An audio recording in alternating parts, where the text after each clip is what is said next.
Hi everyone, let's talk Clash at the Castle. Finally, I had to get, like I said, that raw video out first. And I'm sorry, I feel like I was totally not coherent in it because I am still just jaw on the ground rewatching the last 5 minutes of Raw. It was just cinematically, someone needs to win something for that. That's all I have to say. Okay. But we're talking Clash at the Castle now. Full disclosure, I had to watch this in segments. I saw like pieces of it throughout the day on Saturday. And then I sat down and fully watched it on Sunday while I was laying in bed all day. It worked. Hey. So here are my thoughts about Clash at the Castle. I will say when Damian Priest and Drew McIntyre were announced, they announced that that was going to be the main event of the show. So I got very confused when they then mentioned that Cody Rhodes was going to face AJ Styles. I will say for a short build, love the storyline they have like created with AJ and Cody. I also did love the little nod to Mark Henry because I love my big man. I love me some Mark Henry, so I love that part in the story too. But AJ is a great heel. He does an amazing job of just like in his promos, I can't say enough about him. He is a master at this. He's been doing it forever, and you can see why he is one of the best and why he's phenomenal. It was a great match. They're great together because they build on each other, and I really enjoyed that. There was this one weird moment where AJ was trying to get the chain around his elbow. I mean, I'm nitpicking here, okay? That, I was like, what's going on? This is weird.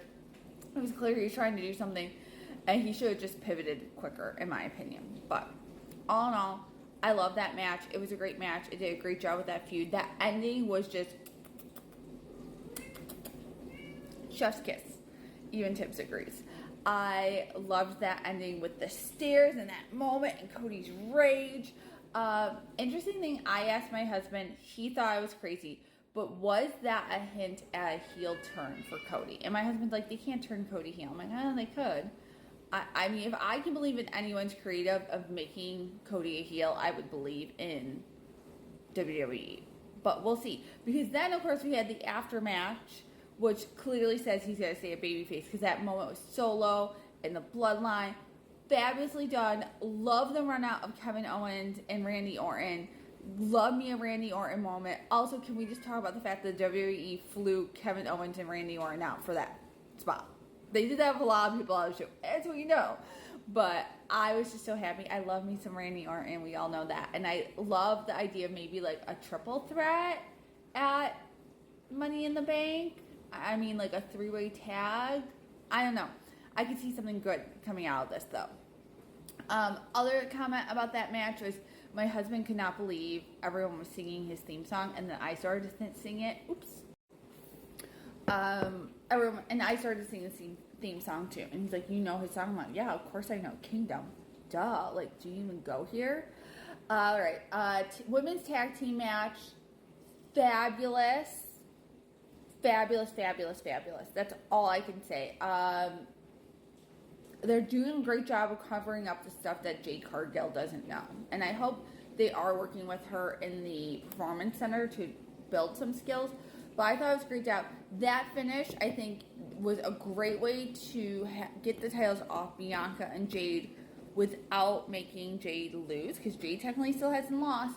And I loved like the grabbing of the foot and their reaction. Oh my gosh! Like for titles that sometimes I feel like don't matter that much.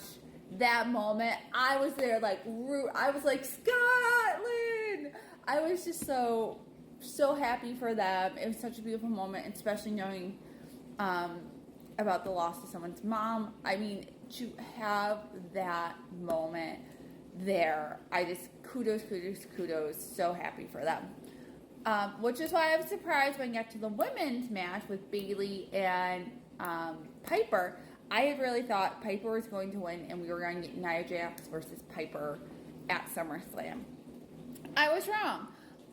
It was a good match, but I do think what that match did was for Bayley, it showed she could take on someone the size of Piper and be smart in how she worked that match to then still retain her title.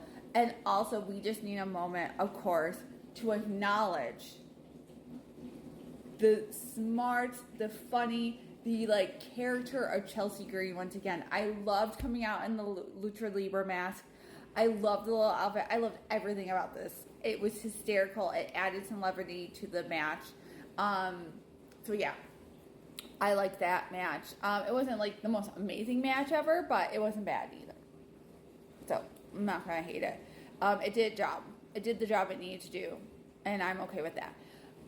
With that, let's talk about the Intercontinental with Sami Zayn and Chad Gable, and that whole thing with the Alpha Academy. We know what happened. I didn't even touch on it on my Raw video because I was so.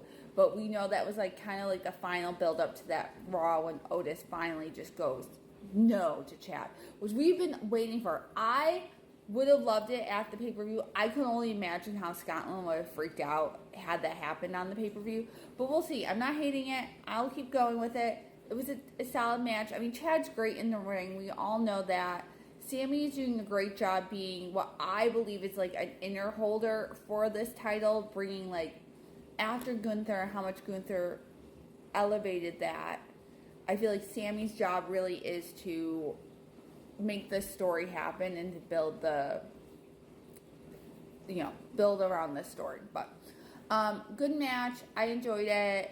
Was yeah, I mean, it did what I had to do. I was just surprised that turn of Otis didn't happen there because I felt like it was building to that moment and then it didn't happen. If that makes sense. But it did happen on Monday night, which was cool. But clearly Monday night we had a lot going on, which is why I would have liked it at the pay-per-view. Sorry. See, this is me talking through this. Let me know your thoughts on that because I'm still like trying to figure out that whole thing. All right, the main event. We all know the moment, but let's talk about the match itself. I thoroughly enjoyed it. I love Drew McIntyre, and Drew McIntyre was the babyface, and Damian, like I said on Monday, was booed again. So is he now a heel more than a babyface? I don't know. Again, tell me your thoughts on that. I'm a little confused on the treatment of Damian Priest. I thought it was a solid match. I think that opening with the bagpipes and Drew McIntyre, like, oh yes. We had to do that, right? And it was amazing. So just great pomp, great circumstance. I think they did a great job building up that match. I think they did a great job the pacing of that match and making it really believable. And like you really saw like at that point after the ref got taken out that like Drew had this. It was done. I could see Scotland getting ready to throw a freaking party. And then CM Punk. It was such a great moment. I will say I was laughing and thought it was like amazing and so smart and just like, of course it's him. My husband was freaking out. He was like, he is so Team Drew now. So if they were going to Team Drew babyface, my husband's 100% on the train. He's like, this was like stupid. I can't believe they did this. Like on Monday he was eating. He's like, you go Drew because they messed with you. I mean, he is like 100% pro Drew now. So it did what I have to do. Also, so overall, great show, great ending, great beginning, some great moments in between, some moments, but that's okay. You can't have all high. You have to have a little like woo woo woo woo woo little roller coaster going on. But those are my thoughts on Clash of the Cancel. Also, just real quick, I have to give a shout out to Mama Rhodes because I did love her there, and I loved her shouting at AJ. I love a Mama Rhodes sighting on WWE. I want more of Mama Rhodes. But I hope you enjoyed Clash at the Castle. Tell me your thoughts. What do you think of all the matches? And I will see you back here Saturday morning to talk SmackDown, where CM Punk is making a special appearance because they are in Chicago, where we know they will not boo him. There will be CM Punk chants all day long because that's how they do it in Chicago. All right. Bye, guys. See you soon.